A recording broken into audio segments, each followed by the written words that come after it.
Welcome back to Coast Vue. I want to move on now and go to my friend Drake Bassett, who's the president and CEO of the Palmer Home, and just say this: that first of all, one of the beauties of doing Coast Vue here in coastal Mississippi is the fact that each year we get to be involved in a very significant effort by SuperTalk Mississippi Media to focus on the Palmer Home through the Palmer Home Radiothon, and that is so important to all of us. I know that it's important to the Palmer Home, and I'm really pleased to have my friend, the president and CEO of the Palmer Home, with me now to talk about why this time of the year is so critical to the Palmer Home. How you doing, my friend? I'm doing great. Really good to see you again, and as always, just appreciate your enthusiasm and passion around the work that we do.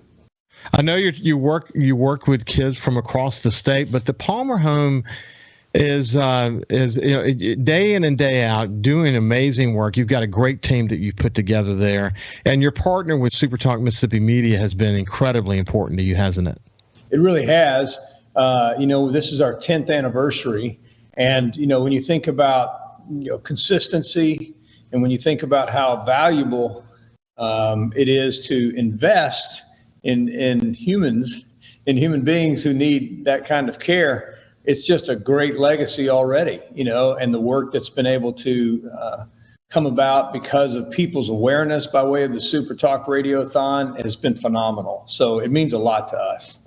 It's been interesting to me. I've been with the company a little over 2 years now, but to see the incredible commitment from the owner, Steve Davenport, and the president of the company, Kim Dillon, and a wide range of personalities here on the coast. It's just an incredible thing, and I really want to encourage people to really pay close attention to the radiothon, and do everything in your power to help us out.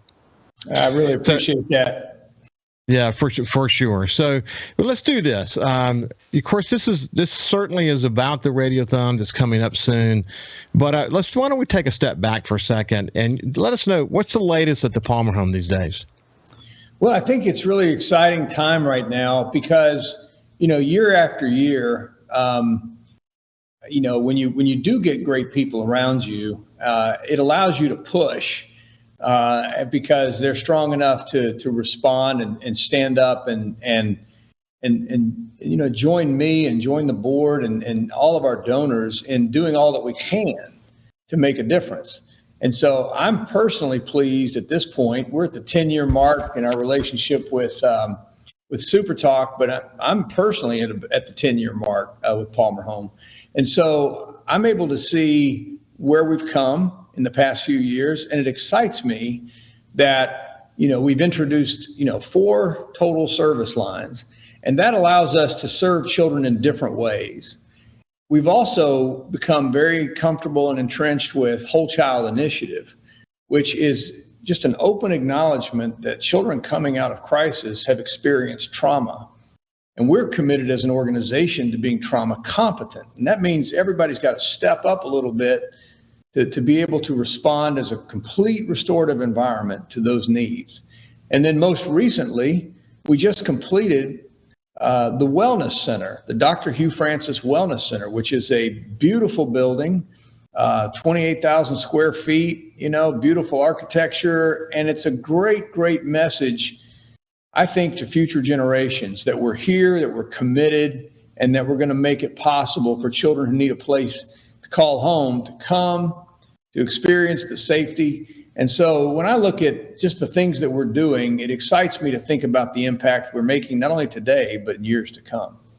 Well, I've talked in the past about the number of kids that have come through your program and the success that you've had and how they've come back to participate in one way or the other. And just so many great stories related to that. We also talked about during the pandemic, how difficult it was and how important it was that you guys do your work. And what that did is sort of raise the specter on, whether it's the pandemic or some other event, the reality is that you guys are always having to adjust the approach that you take.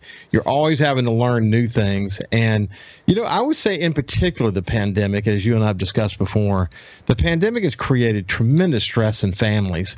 And, when you deal with stress, abuse, or whatever it might be, I mean, it can be substantial. And if we don't have a Palmer home and it's in the place in that moment when those stresses are occurring in those families, I mean, it could be devastating to kids. And you're very focused on trying to figure out how you can serve as many people as possible and make sure at the same time that your staff has the latest, the best possible training to solve whatever the current issue might be. Speak to all that for a second.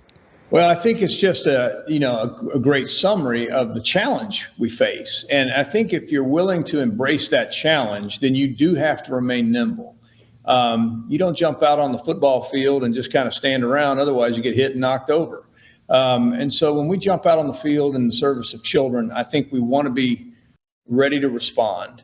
And so that starts with some of the factors you're talking about. If the economy is under a lot of pressure, and it is right now, that affects families. If you have a pandemic and it creates a variety of different pressure points, that affects families. And when we say families, ultimately we're talking about the children of those families.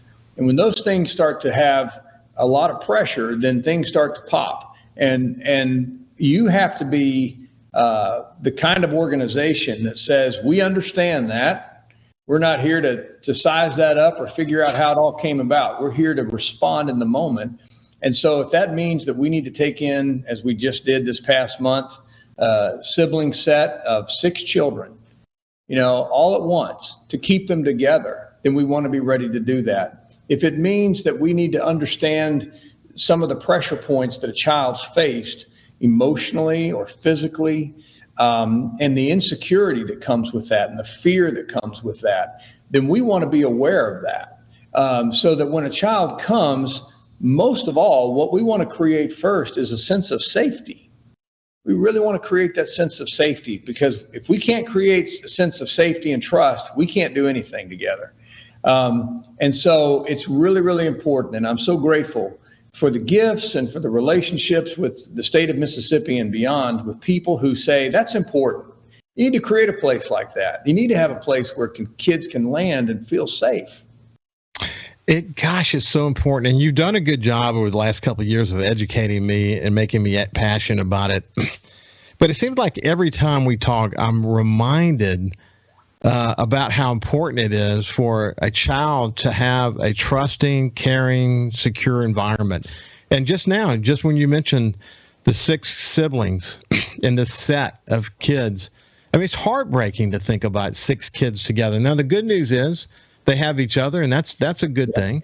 But at the same time, I think about my family. I think about, my kids and their kids and the relationship we all have with one another and the way we pitch in together so that we're helping those children become the best versions of themselves. And I just think about just from the point of view of teaching them what's acceptable and what's not, and, how to be, obedient children and all. I mean, it's a full-time job.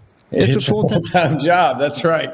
When I became a parent, I didn't realize, how much of a full-time job it was. Looking back now, my kids are grown and older, but the more I'm with kids every day and the more we talk about that, I can look back in my own family and realize the great benefits that we had from people who were supporting us, even when we made mistakes. My wife and I working together on trying to do the best that we could.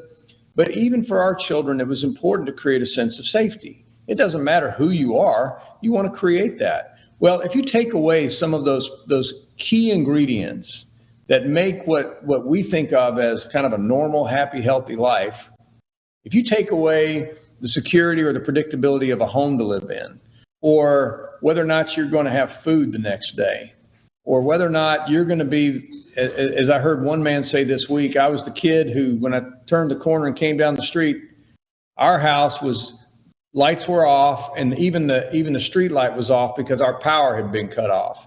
He goes, and every time I knew that was the problem. And there wouldn't be food that night, and there wouldn't be that kind of unpredictability forces you to just be so alert, and it doesn't allow you to trust very easily. And so it's so important to create an environment where people can reassure children that, hey, there will be food tomorrow. Hey, that bed that we gave you and those clothes that we've given you and that bicycle that we gave you, that's yours. And we're going to be here, and you're going to be here until you feel like you're connected and strong enough to head out into the world.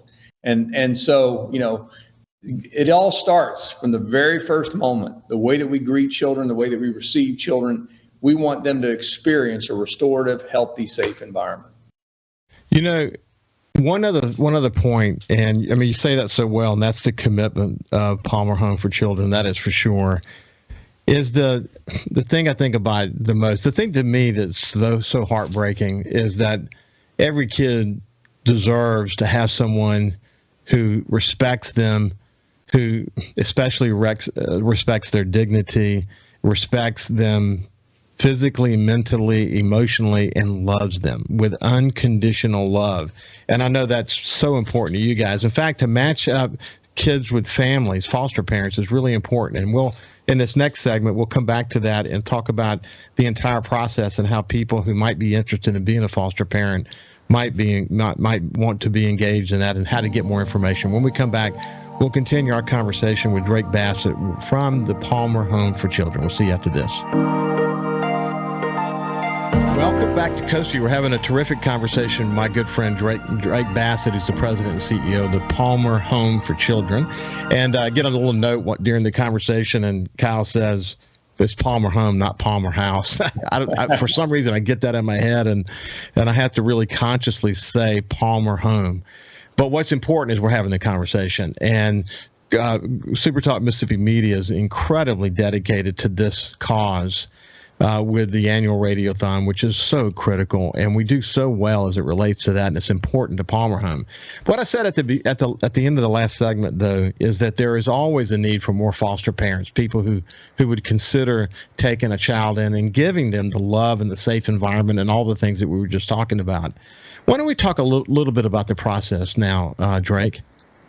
Yeah, I think it's really great when people think to themselves, that might be for us. That might be a way that we could get involved. And the way that we like to build trust and create a good dynamic is for people who are interested to reach out to us and to start with what we refer to as sort of a mentoring process. So, it's real important that we take the time to look at the children that are in our care, and then also to look at families and the way that they're structured and try to bring a good pairing together. Because we know that if the mentoring works, and when I say mentoring, what that looks like is, hey, maybe once a month, child starts to come to your home and spend a Saturday and maybe go to a ball game, maybe go out for pizza afterwards, eventually maybe spend time a little longer, like a weekend. And then we see that increased trust, and we see that safety and security. And of course, when we recruit families to be in foster care, we do background work on them, and they go through training. We want them to understand why we think it's important for them to know what trauma means. And so we do all of that. So when you're bringing a foster family together or a mentor family together to start, you're really trying to create, again, an extended safe environment. They want to move from our campus into that relationship, and that happens frequently. And what's so great about that is if you take the time on the front end as a family to think about how you want to serve, and are you willing to learn some new things and make that commitment, and we bring you a child, what you're really giving that child is the opportunity for them to experience on a more intimate level what that family is all about. And then also, you're continuing our commitment to reduce the unpredictability. So national average for children in foster care is typically 8, 9 plus homes by the time they're 16. Okay, well, that kind of bouncing around and unpredictability, and there's plenty of stories that are negative about what can happen in foster care. We don't want anything to do with that. We want to be committed to kind of a one and done approach, which is you move from a safe, restorative environment on our campus, and we partner you up with a family that really is vested in your future. And we've seen some incredible outcomes. We've seen adoption. We've seen kids grow up and be a part of these folks' families. And it's just been phenomenal because, again, these folks are committed to that child, and that child knows that. And that doesn't mean it's perfect. Raising kids is not easy and perfect, but it does mean that the love that's required for children to believe. Like you said earlier, somebody's got to know that somebody believes in. I got to know that somebody believes in me. I'm going to make enough mistakes in a day. I can go home to my wife and say, I kind of messed it up today, and she said, "That's all right, honey. Let's go have dinner." Something about that makes all the difference, but especially to a child. They have to know that somebody believes in them, and foster families can really play a great role in that. So, Drake, how often do you find yourself in a situation? I hope it's not too often, but I want to sort of bring focus on the need. How often do you have a child that desperately needs to be referred to a home, and you can't find, some parents that are willing to bring them in? Well, I think, again, this is about operational pursuits. And one of them is that we always want to be recruiting, and we always want to have some families going through the training process because their heart says, hey, we want to do this and we want to be ready to respond. So in theory, we've always kind of got somebody, but there are those moments when we have children, for instance, on our campus that we know are ready for foster care and ready for a family. And we try to keep that short list handy because we want to make that happen, and we're always looking for families. But in the past 2 or 3 years, we've been able to make that happen. My hope is this year, especially this summer, we have a couple of children that are ready to move to foster care. Those families are finishing up some of the training. So I'm excited to see it happen again. But to your point, there can be gaps of time where we just don't have families, prepared and ready. So the call is always out, when someone's ready to do this. And that's real important for couples to have that conversation. Sometimes, one person's ready and the other person isn't. That's okay. But at least start the conversation and let's work together on that and see where that might fit in your life. I would think that is, number one metric would be the number of kids that make it through the program and become, good adults that can contribute to society and who are happy and have a good self-esteem is a great measure, probably the most important measure. But then the ability to match kids that have needs for foster parents, having good matching. It sounds like you're doing well there. All in all, I would say the Palmer Home for Children is doing extraordinarily well. And we're coming to the end of our time together, but it's been a pleasure to catch up with you, my friend. Well, I appreciate it. Just imagine the impact that this program's making and SuperTalk's making, foster families can make. We appreciate the partnership. Thank you so much. You bet, man. I appreciate you. Have a great day, and we will see you tomorrow.